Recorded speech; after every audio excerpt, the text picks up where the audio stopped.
So I was definitely like a kid in a candy store waiting to get this thing open. And I did kind of fuck up some shit because the saw I was using was one of those little air ones with the circle wheel on it. And it's kind of hard to get a good angle at it. So you can see that the gaps are kind of wide, and I don't have all the welding experience in the world. I haven't welded anything in like fucking 6, 7 years.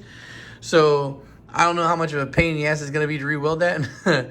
Hopefully it's not too big, and then I can continue on with this.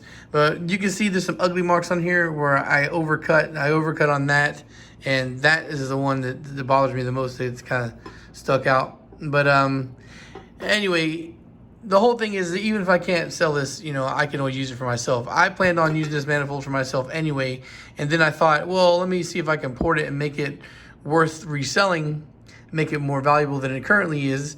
And so if it doesn't turn out to be something that you guys don't want yet, because my hand's not good enough at it yet, then it's not a big deal, not a big loss. I'll just use it and I'll have a ported manifold.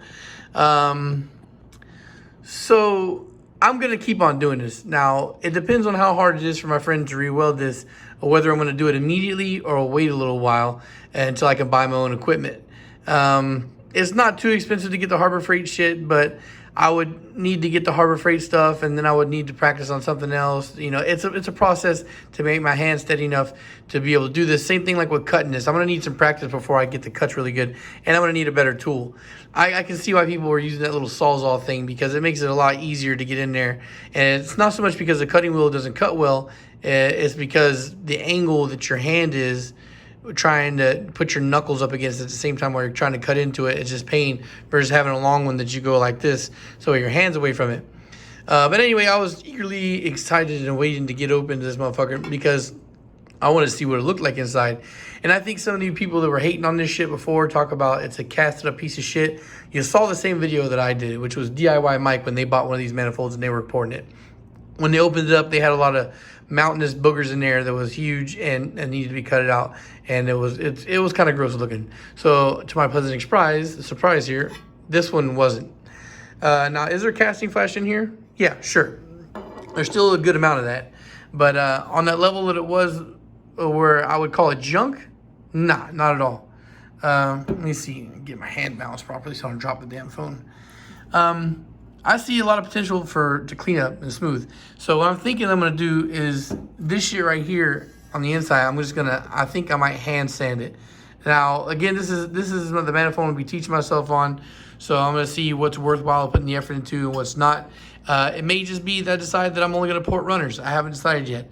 It depends on how long it takes to do the job, because I'm already pretty convinced that this manifold is pretty decent as is. It's gonna be fine as is. So if you guys want to go on eBay and buy yourself one, they're cheap enough where I think it's a good investment. A lot of people commented on my re-review saying that they run them and this runs just fine. And I had my old tuner also comment and said that they flow just about the same if you put them side by side with RBC.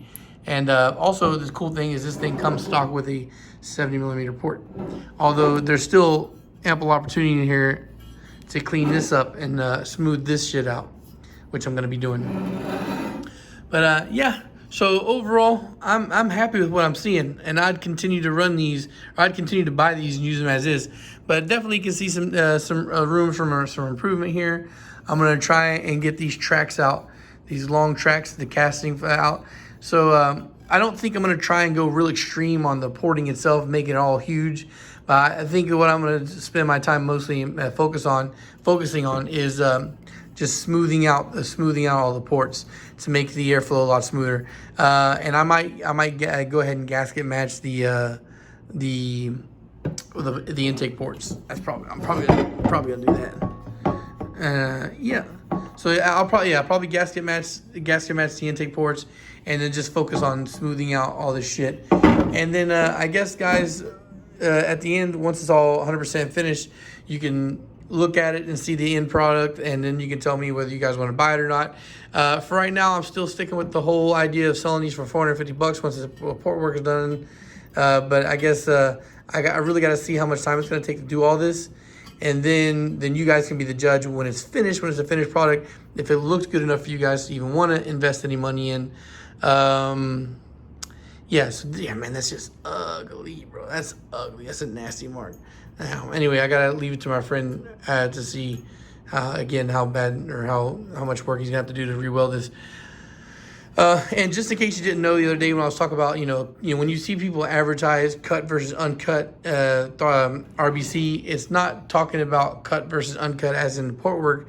Talk about cut versus uncut with this right here, because the K24s and the later model K20s came with this coolant port built into the manifold, as opposed to the older K20 style where it's a separate piece. So because it's a separate piece, this would be hitting and you can't use that on the old K20, so you have to cut this shit off. So yeah, that's something that remains to be seen. Right now, I'm going to use if I use this for myself, or even if I don't, even if I sell this and I'm going to get another one, and I'm going to use that one for myself. And what most likely will be the case is if I do buy another one of these, I'm not going to port it. I'm just going to run it as is, and then I'm just going to save the ported ones for selling, resell. And I'm going to use a K24 head on my K20 block to avoid needing to cut this piece off here. But yeah, anyway, overall, I'm pretty happy with what I'm seeing so far. And even if you guys decide that you don't want to invest in these, you don't want to buy them, that's fine with me. Oh, look, I lost that little nipple. The nipple fucking came off. That's all right. I was gonna plug off that port anyway, so I guess I can always thread a bolt into that motherfucker. All right, that's it, guys. A quick little review. The next time we see this manifold, it'll be all cleaned up and shit. And then after that, it'll be welded up. Hopefully that'll be a week or so. I expect to be getting my bits in the next day or two, and I probably won't be able to clean it up till this weekend. So I'll clean it up this weekend, and then I'll leave it to my friend Charlie, and he can re-weld it for me sometime during the week. So hopefully next week sometime it'll be finished. All right, guys, thanks for watching. Social media links are in the description down below, and peace.